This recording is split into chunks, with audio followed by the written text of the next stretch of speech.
உலகை எழுப்பும் ஞாயிறு அங்கே குடியிருப்பான். அவன் ஆனை முகத்தனின் அடியவர் மனத்தில் ஒளியாய் வந்து கொலுவிருப்பான்.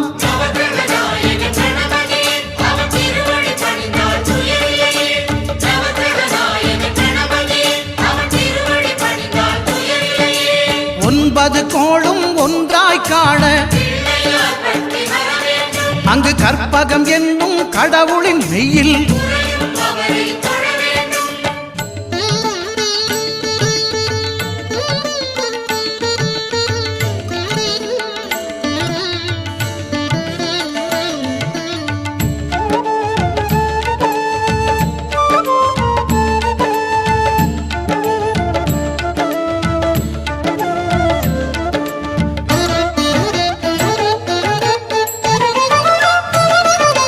திங்கள் பகவான் திருமுகம் காண